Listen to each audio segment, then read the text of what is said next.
Selamat pagi. Dalam materi ini Bapak akan menyampaikan subtema 2, usaha di sekitarku, pembelajaran 1 halaman 63. Dengan judul seperti ini, usaha apa saja yang ada di sekitarmu, bagaimana usaha tersebut bermanfaat untuk dirimu dan orang lain di sekitarmu.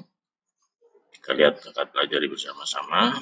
Pertama-tama kita akan mengamati, ya. Di sini ada gambar, ada 3 pekerjaan, yaitu usaha fotokopi, kemudian pangkas rambut, dan bengkel motor. Di sini ada beberapa pertanyaan, apa saja hambatan ketika menjalankan usaha-usaha tersebut? Yang kedua, berapakah penghasilan yang diperoleh dari usaha-usaha tersebut? Ya, kita akan cari tahu. Baik, yang pertama, sebutkan usaha-usaha lain yang kamu temukan di lingkungan rumahmu. Sini Bapak sudah contohkan, warung penjual sayur, warung makan, warung kopi, butik, toko alat tulis, kantor pulsa, dan salon, dan lain sebagainya. Ya, tuliskan sesuai dengan lingkungan rumah kalian masing-masing ya. Kemudian 2, apa manfaat yang kamu peroleh dari usaha-usaha tersebut? Ini saya bisa mendapatkan hampir semua kebutuhan saya dengan lebih dekat ya, jadi tidak usah jauh-jauh. Begitu. Kemudian sumber daya dan peralatan apa saja yang digunakan dalam usaha-usaha di atas. Kita lihat tadi gambarnya, ada usaha fotokopi, pangkas rambut, dan bengkel.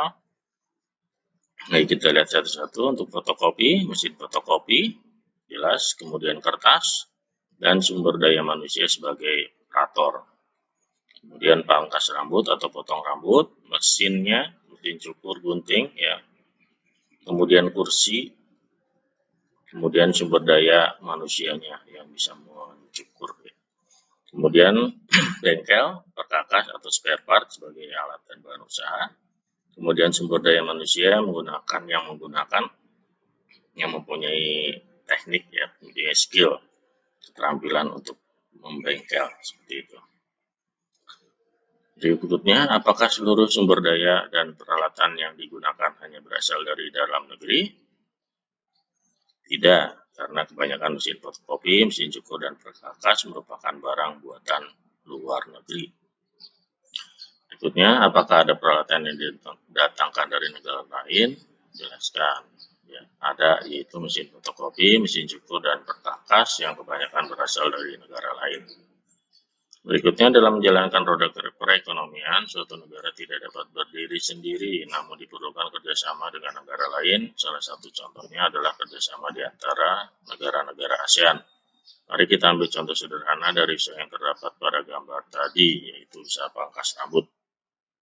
Untuk menjalankan usaha tersebut, sumber daya yang bisa digunakan bisa berasal dari dalam negeri, misalnya sumber daya manusia, kursi, dan meja. Namun juga sumber daya yang berasal dari luar negeri, misalnya mesin cukur dan peralatan lainnya.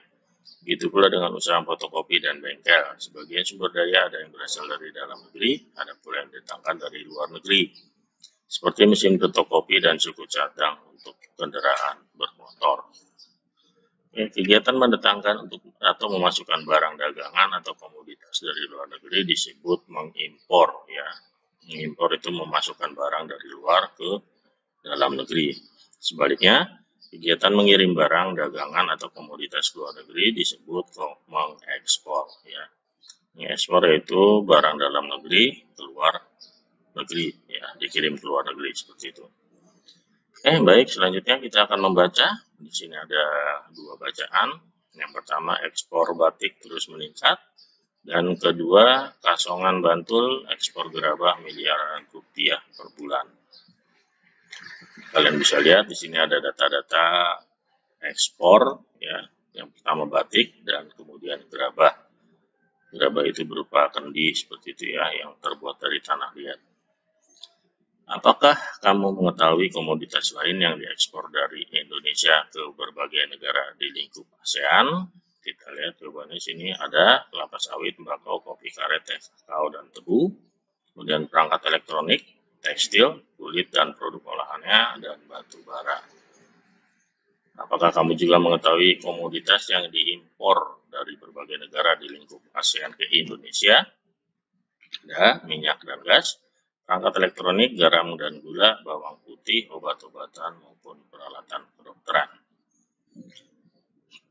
Nah, sekarang kita akan membaca. Perhatikan gambar berikut. Apakah ada usaha yang menjual benda-benda berikut di sekitar tempat tinggalmu?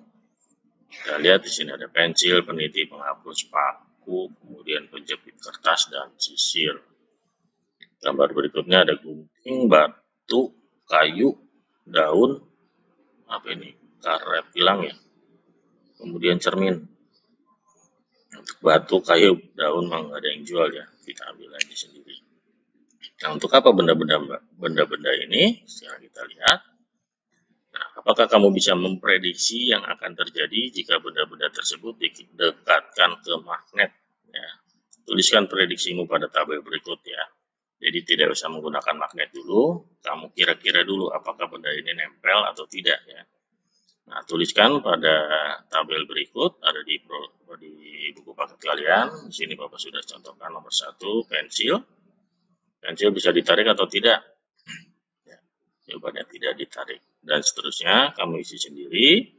Nanti kita akan buktikan menggunakan magnet pada pertemuan hari Sabtu ya, pada saat kita PTMT. Baik, itu saja untuk materi hari ini. Semoga materi ini bermanfaat bagi kalian dan terima kasih. Selamat pagi.